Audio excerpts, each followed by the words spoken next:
প্ৰথমে মই ND24ক ধন্যবাদ জনাইছোঁ। এই গানটো দাদাই লিখিছে নাৰায়ণ গোস্বামীয়ে আৰু মোক ক'লে সুৰ কৰিব। আৰু গানটো মই পঢ়ি চালোঁ প্ৰথমে, পঢ়িছে গানটোনো কি বিচাৰিছে।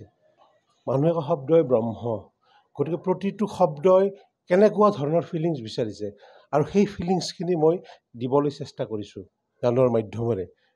মই এতিয়া আকৌ দুটা শাৰী গুণগুণাই দিওঁ।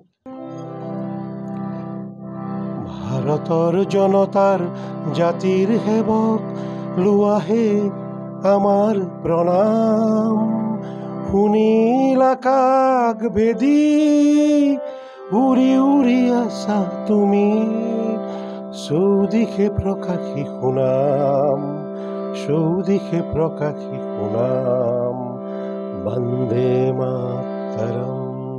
24 চেনেললৈ মোৰ আন্তৰিক কৃতজ্ঞতা বা ধন্যবাদ জনাইছোঁ, কাৰণ তেওঁলোকে এটা বিশেষ কাৰণত মোৰ ঘৰলৈ আহিছে। কথাটো হ'ল মানে যোৱাকালি আমি যেতিয়া চেনেলবিলাক চাই থাকোঁ, তেতিয়া আমি চেনেলত দেখিলোঁ কি যে আমাৰ ভাৰতৰ মাননীয় প্ৰধানমন্ত্ৰী নৰেন্দ্ৰ মোদীয়ে আবুধাবিলৈ গৈছে আৰু তেওঁ আবুধাবিলৈ যাই আবুধাবিত উপস্থিত হোৱাৰ পিছত তেওঁক সম্ভাষণ জনাবলৈ এটা বিশেষ গীত তাৰ এজনী প্ৰবাসী ছোৱালীয়ে পৰিৱেশন কৰিছে। আৰু এই গীতটো আছিল ভাৰতৰ জনতাৰ জাতিৰ সেৱক লোৱাহে আমাৰ প্ৰণাম, শুনিল আকাশ ভেদি উৰি উৰি আছা তুমি, চৌদিশে প্ৰকাশী সুনাম, বন্দে মাতৰম। এই গীতটি মই ৰচনা কৰিছিলোঁ আৰু এই গীতটি সুৰ সংযোজন কৰিছিল মোৰ কনিষ্ঠ ভাতৃ ৰাজু গোস্বামীয়ে আৰু ইয়াক সংগীতেৰে সজাইছিল নৱকুমাৰ দাস আৰু আমাৰ বিভিন্ন কলা কুশলী ইয়াত জড়িত হৈ আছিল। এই গীতটি 2020 চনত বৰপেটা প্ৰেছ ক্লাবত 12 আগষ্টত উন্মোচন কৰা হয় আৰু এই গীতটিত কণ্ঠদান কৰিছে মোৰ ছোৱালী নম্ৰতা পৰাশৰ আৰু অসমৰ আমাৰ হিয়াৰ আমঠু গায়ক শিল্পী জুবিন গাৰ্গে। এই গীতটো জুবিন গাৰ্গৰ সহধৰ্মিনী গৰিমা গাৰ্গে প্ৰেছ ক্লাবত উন্মোচন কৰিছিল।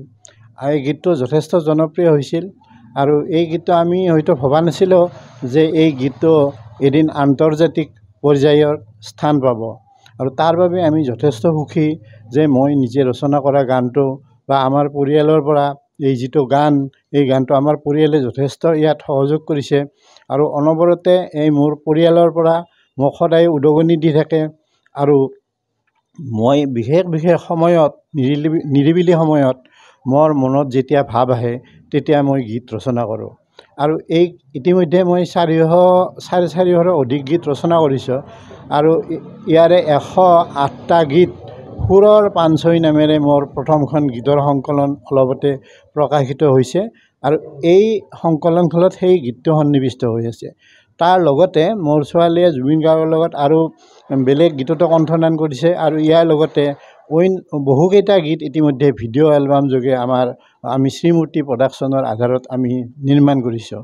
কিন্তু বিশেষকৈ মই উৎফুল্লিত হৈছোঁ বা মই আনন্দিত হৈছোঁ এই কাৰণতে যে আমাৰ ইমান এজন বিশ্বৰ আগশাৰীৰ আমাৰ শ্ৰেষ্ঠ আমাৰ প্ৰধানমন্ত্ৰী, তেখেতৰ সন্মুখত প্ৰবাসী ছোৱালী এজনীয়ে ইমান সুন্দৰ অসমীয়াৰে সেই গীতটো যে পৰিৱেশন কৰিছে, তো মই খুব নথৈ আনন্দিত হৈছোঁ আৰু মই আপ্লুত হৈছোঁ যে এই গীতটোৱে আজিৰ এইখিনি পৰ্যায় পাইছে।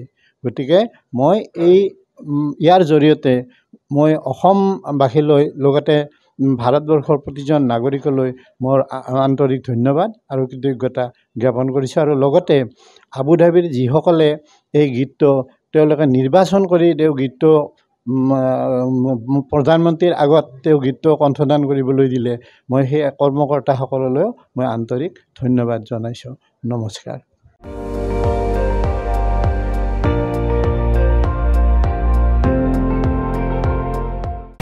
আপুনি চাই আছে ND24, সৰ্বশ্ৰেষ্ঠ নহয় সৰ্বোত্তমৰ দৌৰ।